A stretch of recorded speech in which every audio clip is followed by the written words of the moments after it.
The planet Valoria was a world of shining cities and floating towers, a jewel among the stars. Its people were proud, disciplined, and advanced beyond most civilizations in the galaxy. At the heart of its capital stood the royal palace, a monument of crystal and metal that seemed to touch the sky. Here lived Princess Leora, a figure both admired and feared. Across her planet, across the systems, across star clusters, she was known as the untouchable princess, the one who had rejected all suitors.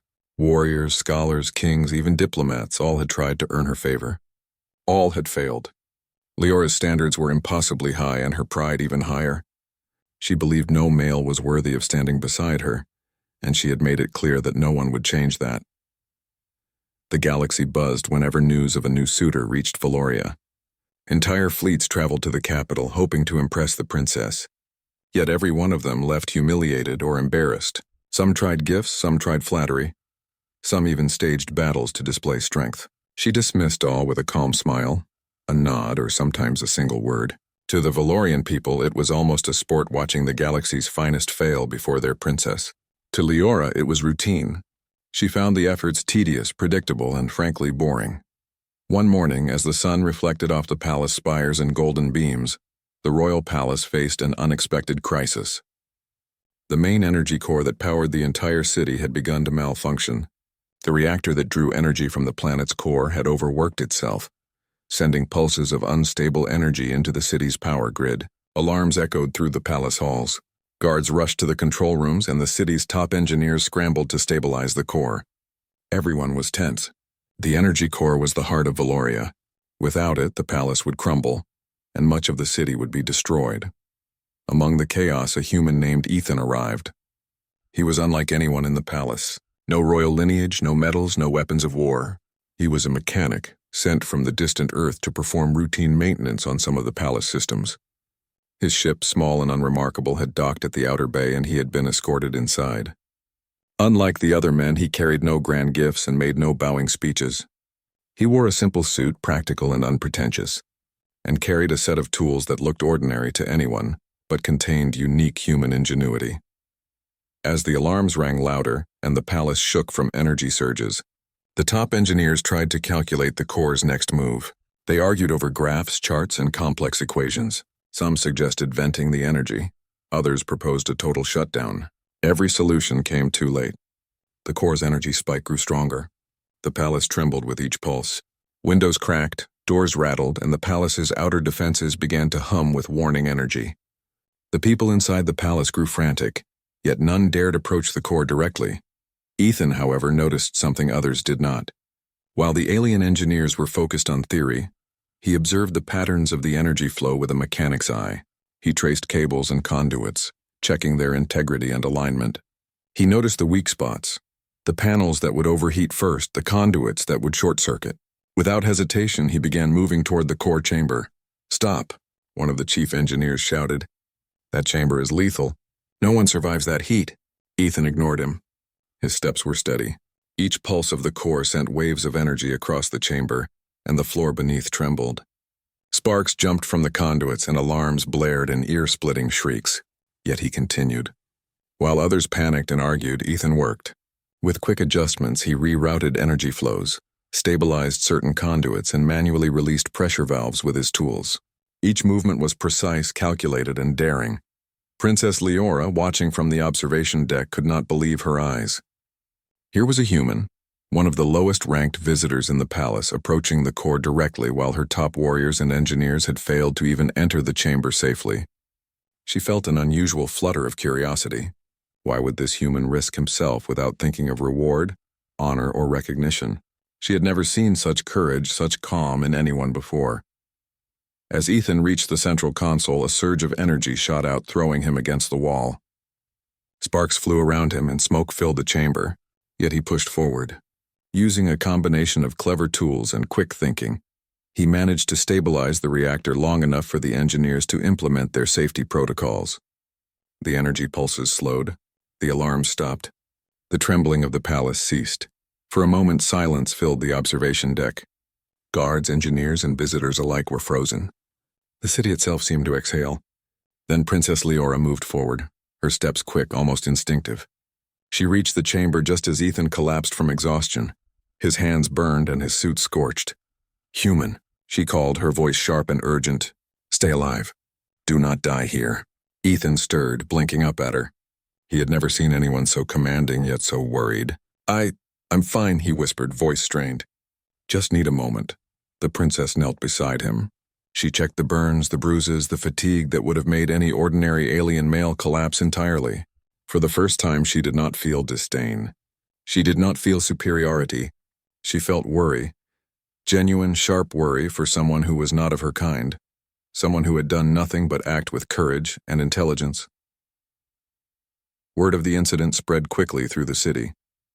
Rumors began circulating among the palace staff, the guards, and the people below. A human had saved the royal palace. The one who had never been worthy of her attention had risked life and limb for the princess. Leora found herself facing a strange mix of admiration, confusion, and something she had never allowed herself to feel before: respect and reliance on another being. Over the next few days, Ethan remained in the palace. He was treated with care, though he never demanded it. He repaired other systems quietly without pride or complaint. Princess Leora found herself drawn to him, not for his status, not for his appearance, but for the way he acted. Calm in chaos, brave without arrogance, and clever without showing off. Each day she watched him work and noticed things she had never noticed before. The human's perspective, so simple yet effective, opened her eyes to solutions no alien had imagined.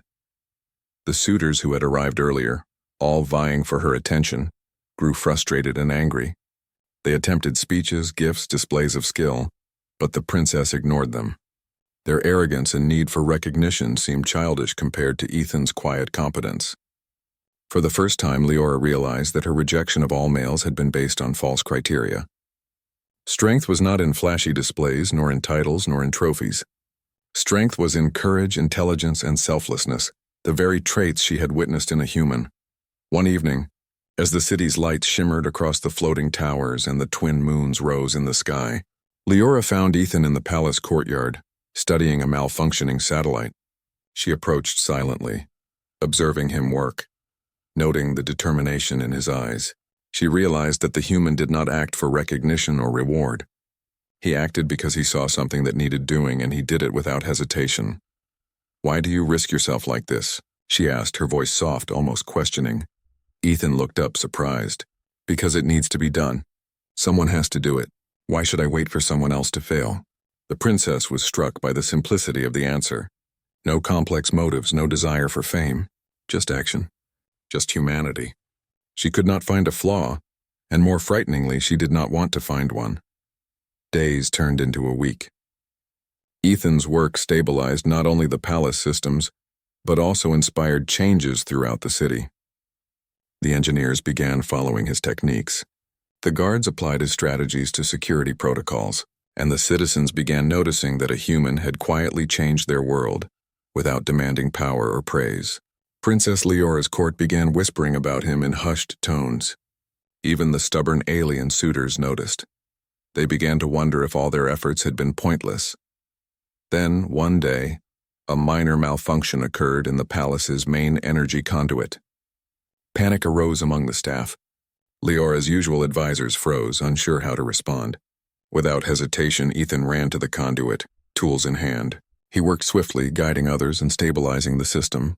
For the first time, Leora felt a strange fear, not of failure, but of losing someone she had grown to depend on. "Human," she said sharply, her voice trembling slightly. "Stay alive. Do not let anything happen to you." Ethan paused, looking at her. "I will be fine," he said calmly. Yet she saw the fatigue in his eyes, the strain in his movements. For the first time, Leora felt something she could not name: concern, worry, and a strange, unfamiliar pull toward this human who had so quietly, so effectively changed everything around him. In that moment, the untouchable princess realized something profound. All the suitors, all the displays of strength and intelligence had never mattered. The galaxy's finest had failed her because they sought glory, power, or recognition. This human had succeeded because he sought none of those things. His courage and skill were pure, untainted by pride, and for the first time in her life, Princess Leora felt compelled to plead. Not as a ruler issuing orders, not as a princess testing a suitor, but as someone who genuinely cared. The days after the reactor crisis passed quickly, yet for Princess Leora, time seemed strangely different. The palace was no longer just a place of routine and pride. It had become a place of reflection, of questions she had never asked herself before. She found her thoughts returning again and again to the human who had saved the palace. Ethan. He was not a soldier, not a prince, not even someone of her court, yet he had shown courage, intelligence, and selflessness in ways the galaxy's greatest could not. Ethan continued his work, quietly repairing the palace systems, helping engineers understand new techniques, and offering suggestions that improved the efficiency of daily operations. He never demanded recognition or reward, never asked for title or position. To him, work was work, and helping others was natural. Princess Leora watched him from a distance, often observing the calm precision of his movements. The way he solved problems, encouraged others, and treated every person with respect made him unlike anyone she had ever met. One morning, a minor crisis occurred. A communications relay on the palace roof had begun to fail, threatening to cut off messages from the outer colonies. Engineers scrambled to fix it, but none could access the faulty module safely. Without hesitation, Ethan volunteered. Leora's advisors protested. "The human is not trained for this," they said. It is too dangerous, but Leora had learned to trust him. She stepped forward herself. "Let him go. He knows what to do," she said, surprising everyone in the room. The guards reluctantly allowed him passage, and Ethan climbed to the roof, tools in hand. The wind howled around the high towers, and the modules sparked dangerously, yet he worked steadily, methodically, fixing the connections and stabilizing the relay. Watching from below, Leora felt her chest tighten. She realized with growing intensity that she had never felt this kind of concern for anyone. Not her generals, not her suitors, not even her closest advisors. For the first time, someone else's safety mattered more than her pride, and that someone was a human. After the repairs, Ethan returned, covered in dust and grease, yet smiling faintly. Leora approached him quietly, kneeling slightly to meet his eyes. "Why do you risk yourself for us?" she asked again, her voice softer than before. "For me?" Ethan wiped his hands on a cloth. "Because it is right," he said simply. "Because someone has to do it. Life is worth protecting no matter who it belongs to." She studied him, searching for any hint of hidden motive, any selfishness she might expose. But there was none. His courage, his intelligence, his kindness, everything was pure.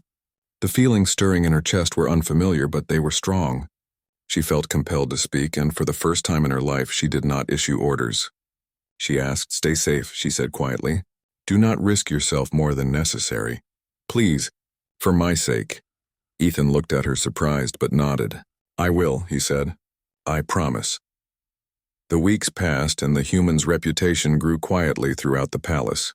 Other humans began arriving to observe his methods, and alien engineers marveled at his solutions. Even the suitors who had once tried to win Leora's favor began to notice the shift. They could not understand why the princess now seemed drawn to a human who had no title, no wealth, no power. Some grew jealous. Others were confused. One evening, Leora requested that Ethan join her for a walk across the palace gardens. The twin moons reflected on the crystalline fountains, and the fragrance of alien flowers filled the air. Leora, usually proud and distant, spoke as if he were a trusted friend. "You have changed much in a short time," she said. "You have done what no one else could. Not warriors, not scholars, not kings. Only you." Ethan smiled, modest as ever. "I did what needed to be done. Anyone else could have done it too, but they didn't. I just acted." Her gaze softened. "And yet, it is not just your skill or courage that moves me. It is your heart. You think of others, not of glory or power. That I have never seen before." He paused, understanding the depth of her words. "I do what I can," he said simply. "That is enough." Leora's eyes fell to the ground. She had always rejected all suitors, believing no one was worthy. Now, for the first time, she faced a choice she had never imagined. She wanted someone, not for status, not for companionship in the usual sense, but because she truly admired and respected him. She wanted Ethan to be near, not as a tool, not as a servant, but as someone whose life mattered to her. Days later, a council meeting was called, as was customary whenever the princess wanted to address matters of state. The palace hall was full of nobles, foreign dignitaries, and of course the human suitors who had come seeking her hand in marriage. All expected her to choose one, to follow tradition, to crown a new alliance. But Leora surprised them all. She stood before the assembly, her voice clear and commanding. "I have observed many across the galaxy, and I have found all wanting. Strength, power, and wealth are not the measures of worth. Courage, intelligence, and selflessness. These are what matter most. And in these, one human has exceeded all expectations." Gasps echoed through the hall. The suitors were stunned. The diplomats whispered, trying to understand what she meant. Leora continued. "He saved this palace, he saved countless lives, and he did so without desire for reward. He asks nothing, and yet he gives more than any king or warrior ever could. I do not ask him to bow, nor to pledge, nor to marry me in the traditional sense. I ask only that he remain safe, and that he continue to teach us what it means to act with courage and honor." Ethan stepped forward, uncertain of what to do. He had never sought recognition, never wanted power. He had simply acted because it was necessary. Now he stood in the middle of the assembly, and the princess herself spoke directly to him. "Human," she said, her voice carrying across the hall, "I have rejected all others because they sought to impress, to dominate, or to claim. You have earned my respect, my trust, and my admiration. Will you stay and help us, not for glory, not for reward, but because it is right?" Ethan's eyes widened. He had never imagined such words would be spoken to him, and certainly not from someone as proud and untouchable as Princess Leora. I will," he said, his voice steady. "I will do what I can." The council erupted into whispers. Some were angry, others confused, and a few quietly admired the decision. Leora did not wait for their approval. She stepped closer to Ethan, her crown now a symbol of humility rather than power. She looked at him not as a ruler to a subject, but as one being to another. "You have changed my world," she said softly, "and perhaps you have changed me as well." Ethan smiled faintly. "I only did what was necessary. The rest is your own courage." For the first time, Leora felt the weight of her decisions differently. She had always believed that no one was worthy of her attention. Now she understood that worth was not measured by rank, wealth, or tradition, but by heart, mind, and action. And in this human, she had seen all of that and more. The weeks that followed saw a quiet transformation in the palace. The engineers adopted human techniques, the guards refined their strategies, and the people began to see the value in courage and selflessness over mere power and status. The alien suitors gradually left, their pride intact but humbled by the princess's choice. Leora spent more time with Ethan, learning not only from his technical knowledge but also from his approach to life. He taught her that true leadership was not about orders and control, but about responsibility and care. He taught her that strength lay in protecting others, not in domination. And he taught her that even the smallest actions, when done with courage and honesty, could change the course of the galaxy. One evening, as they walked together under the light of the twin moons, Leora spoke again, her voice filled with sincerity. "You have made me see what truly matters. I have rejected countless suitors because I sought perfection. But perfection is not in titles or power. It is in actions, in heart. You have shown me that. You have made me plead not for myself, but for your safety, and I will not forget it." Ethan smiled, touched but humble. "I do what I can. That is all anyone can do." In that quiet moment, the untouchable princess understood that the galaxy had changed, not because of armies, nor riches, nor diplomacy, but because one human had acted with courage, intelligence, and selflessness. She had learned to admire, to respect, and perhaps even to care. And for the first time, she did not need to hide behind pride. She had found someone worthy, not through tradition nor through status, but through humanity. The stars above Valoria twinkled as if acknowledging the change below. The palace, once a place of rigid hierarchy and unyielding pride, had become a center of learning, courage, and collaboration, and at its heart stood Princess Leora, no longer untouchable, no longer bound by her old rules, but open to a new understanding of strength and honor, thanks to a human who had risked everything to save her world. Ethan had never sought recognition, yet in doing what was right, he had earned the respect of a princess, the admiration of a people, and a place in the history of Valoria that would never be forgotten. And Princess Leora for the first time understood that rejecting the world was easy, but recognizing true worth And humility was far greater. The galaxy would speak of this human for generations, not as a hero who conquered, but as a hero who acted with courage and heart. And for Leora, the lesson was personal. Strength is